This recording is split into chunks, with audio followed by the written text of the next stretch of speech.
আপনাদের পরিচয় আপনারা যশোরের মানুষ, আপনাদের পরিচয় আপনারা নরেন্দ্রপুর ইউনিয়নের মানুষ, আপনাদের পরিচয় আপনারা বাংলাদেশি, বাংলাদেশের সবুজ পাসপোর্ট ধারণ করেন। আপনারা কেউ দুর্বল নন।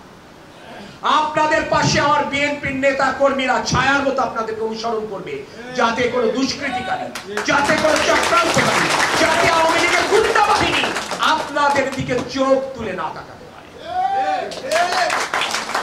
আমি আমার বণিক ভাইদেরকে বলবো, রূপদিয়া বাজারে আপনারা নিশ্চিন্তে ব্যবসা করবেন। ইট ভেটা মালিক সমিতির নেতৃবৃন্দকে বলবো, আপনারা নিরাপদে আপনাদের ব্যবসা পরিচালনা করবেন। আমি জানি এখানে একটি বিতর্কিত চেয়ারম্যান ছিলেন, যিনি এখানে ত্রাসের রাজত্ব কায়েম করেছেন। প্রতিনিয়ত ব্যবসায়ীদেরকে চাঁদা দিতে হয়েছে, প্রতিনিয়ত সংখ্যালঘু ভাই বোনদেরকে চাঁদা দিতে হয়েছে, প্রতিনিয়ত এখানকার ইট ভাটা এবং শিল্প কলকারখানাকে চাঁদা দিতে হয়েছে। আমি কথা দিচ্ছি, আপনাদের আগামীতে আর কাউকে কোনো চাঁদা দেওয়া লাগবে না। আমি বিশ্বাস করি আমার নাম্বার আপনাদের অনেকের কাছে রয়েছে। আমার নেতা কর্মীরা আপনাদেরকে সুরক্ষা দিচ্ছেন, সুরক্ষা দিবেন, যদিও দায়িত্বটি আমাদের নয়।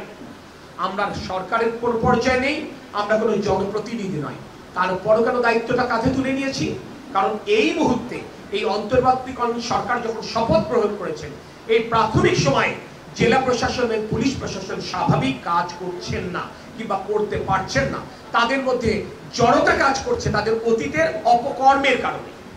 যদিও আমাদের নেতা তারেক রহমান বলেছেন, অতীতে আপনি কি করেছেন আমার দেখার বিষয় নয়, এখন অন্তত জনগণের চাহিদা অনুযায়ী পেশাদারিত্বের ভিত্তিতে কাজ করেন, আমরা আপনাদেরকে পূর্ণ সহযোগিতা করব। আমি সেই কারণে আমি আপনাদেরকে বলছি, আপনারা ব্যবসায়ী ভাইয়েরা, আপনারা নিশ্চিন্তে নির্ভাবনায় ব্যবসা করেন। কেউ আপনাদেরকে চাঁদা চাইবে না।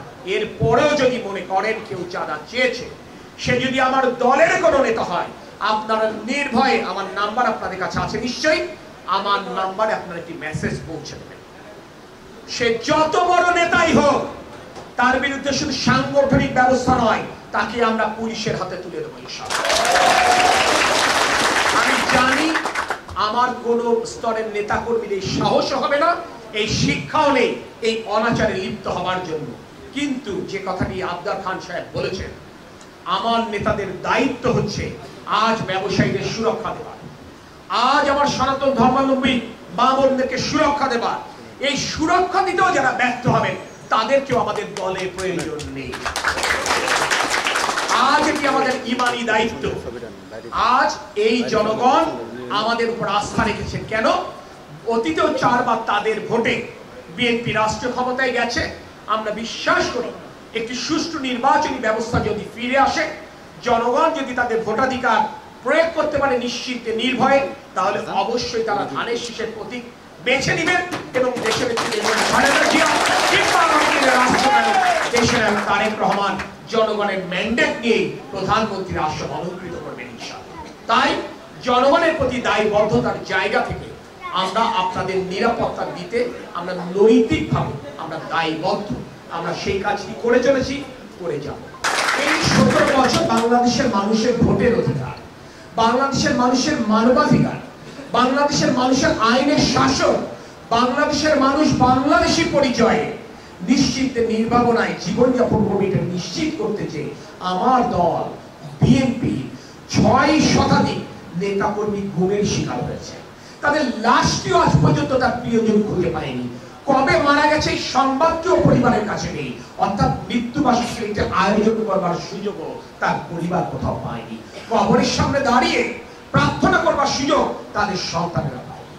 আমার 5000-এর উপর নেতা কর্মীকে এই দেশে হত্যা করা হয়েছে, খুন করা হয়েছে বিএনপি গোলার অপরাধে।